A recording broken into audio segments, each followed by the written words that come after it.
Considering how intuitive a caregiver my mother has always been, her bad luck with babysitters was nothing short of incredible. Trish taught my brother how to give me the finger when I was 6.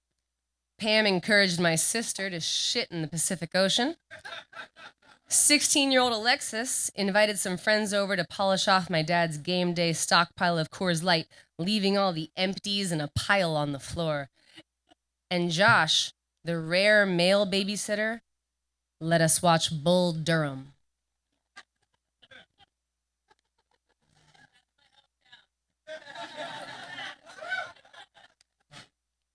Oh, I lost a page. Oh, no, I didn't. Just kidding.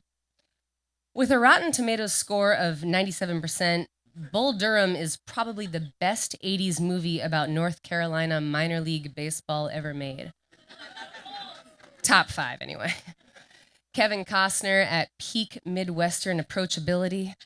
Susan Sarandon as a sex-crazed groupie who believes in the church of baseball and quotes Walt Whitman during bondage foreplay. Young Tim Robbins in garters, if you're into that. And then there's all the fucking and swearing. Seconds after the opening credits, Tim Robbins' pale ass appears as he bangs Sarandon's friend pregame because the audience is meant to believe there are 2 exceptionally attractive women just dying to fuck this town's minor league baseball players. About a minute later, we hear the apparently common locker room term of endearment, "Son of a bitch, motherfucking shithead." Somehow Josh gets 3 minutes into this movie, sees the naked ass and locker room sex, hears the language, and still thinks, yes, very good choice for elementary school children in my care. My feelings about baseball and sex have not changed much in 30 years. I was bored by the sports and confused by the sex, which looked complicated and wet. But Bull Durham was still the most interesting movie I'd ever seen, thanks to a single script flourish that flooded my 7-year-old brain with curiosity and promised a life of danger, adventure, and awakenings. And that was the word cocksucker. Okay. Try to remember a time you felt the universe abandon its general indifference to you and just for a moment reveal the deeper meaning of a creative pursuit and its connection to your destiny. Like when some heretofore unknown beauty manifested in your heart and said, "Child, this is the art you were meant to make." The young painter stops short in front of the Monet, eyes newly open to color and light.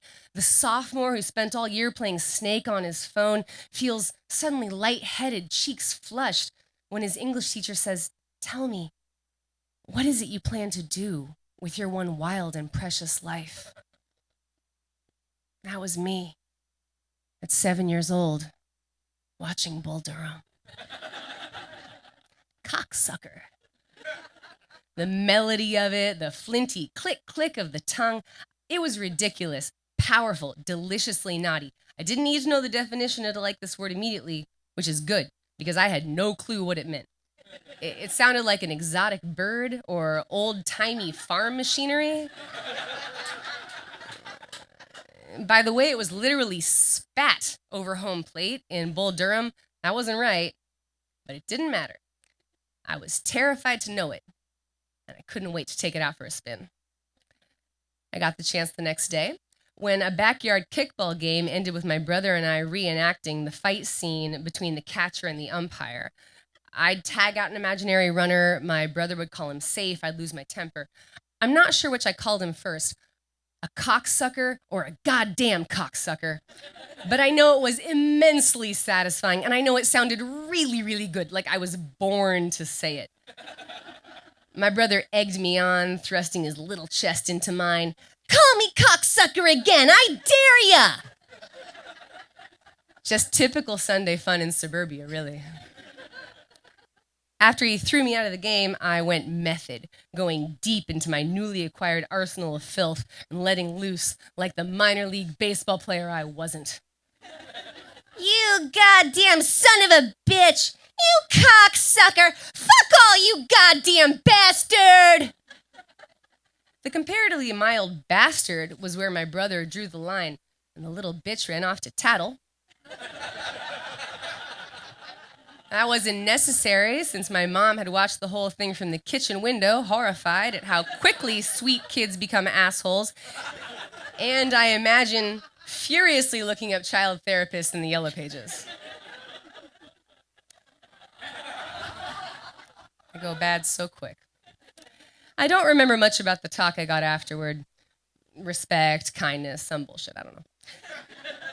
I do remember ratting out babysitter boy Josh immediately, and then, more diplomatically, trying to explain how ball players talk when they aren't being tied to the bed and fucked senseless by Susan Sarandon.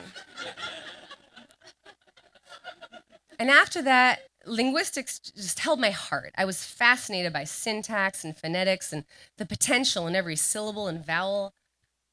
I started studying words, analyzing them, casually testing their limits. I think a passion for language, and more specifically, an insistence on the usefulness of profanity, is often representative of two kinds of kids. Nerds who know Latin and the difference between an umlaut and a diaeresis. No? And those who use it to compensate for any number of things like confidence or math skills. I fell somewhere in between these groups, as happy to artfully pepper my speech with vintage expletives like thunderation as I was to tell the cat to fuck off, purely for shock value. But in spite of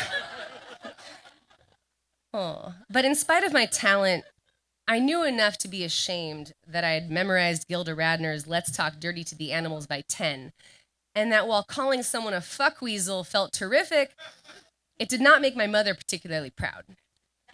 And my mom was the greatest mother I knew. I wanted her to be proud of me. So when mom would tell me, honey, let's not talk like a tough girl, what I heard was, this was not how respectable people, and especially women, and especially girls, were supposed to talk. I blamed babysitter boy Josh, who'd come along with the Bull Durham gateway drug and ruined me. But I also blame my parents. I mean, really, what rules did they lay out for this dimwit that he decided it was okay to screen profanity-laced soft porn for children before bedtime?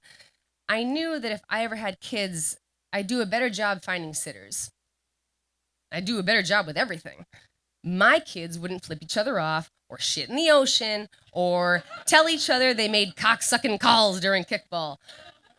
I couldn't wait to have kids and show my parents just how they should have been doing everything. And then I got pregnant. Okay. Pregnancy is 38 solid weeks of rules and restraint. 38 weeks of watching yourself, essentially. You watch what you eat because, God forbid, a morsel of soft cheese or deli meat passes your lips and renders your child mute. You watch what you drink because anything other than Fiji water will give your fetus an 11th toe and rage issues. Watch your weight because it's terrible to gain too much and it's worse to gain too little. Watch your vitamins, your skincare regimen, your hair products, your toothpaste, your foot cream. Did you know that garbage has formaldehyde in it? You're basically rubbing formaldehyde right into your baby's unlidded eyeballs, you know. Watch your attitude and watch your tone because the baby can feel that negativity. That baby just soaks up your moods and predilections like a sea sponge. And for Christ's sake, watch your language. The baby can hear everything you say.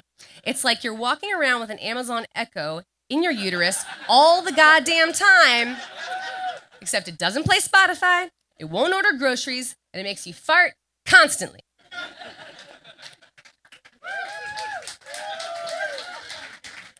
Okay, women have been having babies for thousands of years. I figured my daughter would probably emerge with the right number of fingers, regardless of the occasional latte. But I followed the rules for the most part, anxious to protect the blank slate whose perfection I was totally responsible for maintaining. A pregnancy carries so much promise, not just of what the child you're growing might become, but of the person she might make you.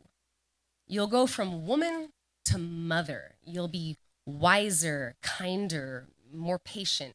You think, the baby will make me better. I'll have no choice but to be better. The baby will make me the kind of person who does not get blackout drunk or delight in saying fuck weasel. The kind of person my mother, would be proud of, so I cleaned it up. I spent car rides rubbing my belly and singing Beatles songs to it. I'd talk about my day, about why I loved her dad, and why we were bringing her here, how it was a decent place, and I hope she'd like it. This was still during the Obama presidency, by the way, honestly.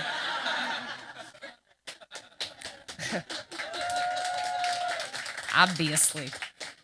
I did my best to keep the language PG-13, just hoping it would stick postpartum. It didn't. First of all, the act of having a baby is one giant curse word. It's like a multi-hour fuck, wholly out of step with the far less time-consuming fuck that got you there. Then you get home, and your hormones take you from Jekyll to Hyde to Honey Badger to every character in One Flew Over the Cuckoo's Nest in the span of a few hours. Then the baby shits straight at a wall during a diaper change. Then she doesn't sleep for like 3 months straight. Then she takes her first fumbling steps, and then she learns how to climb the bookcase. Then she sleeps through the night, and then she covers herself hair to toe in Vaseline. And then she sings You Are My Sunshine and leaves out the letter R. And as a new parent, there are 1,000 opportunities, beautiful and hideous, to swear every single day. I took most of them. Feeling ashamed about it and telling myself I'd do better once she really started listening to me. There was still time to get it right, to get it perfect. Penelope is an early talker, and she's 3 years old the first time I hear her swear. The tried and true, God damn it. I'll admit it's a surprise to hear a toddler swear, even though it's pretty cute. She says it all cheerfully, the way you might say, crazy weather. The only other person to hear her casually ask God to curse her Play-Doh is, of course, my mother, visiting for the week. I brace myself for judgment, more of the judgment I've been heaping on myself since day 1 of pregnancy, for not having it in me to become the flawless mother this wonderful little person deserves. Instead, my mom just smiles. Soon both of us are barely stifling our laughter. When Penelope says it again, I compose myself and tell her, honey, we don't say that.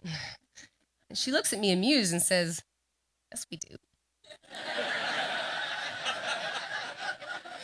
She's right, we do.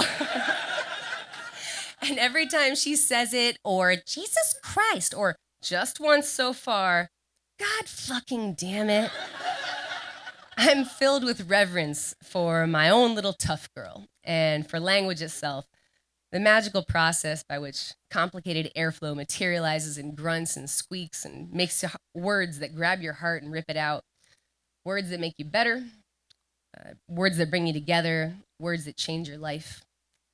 And just like that, I'm right back on the sofa, 7 years old, ears ringing and heart pounding, softly whispering under my breath,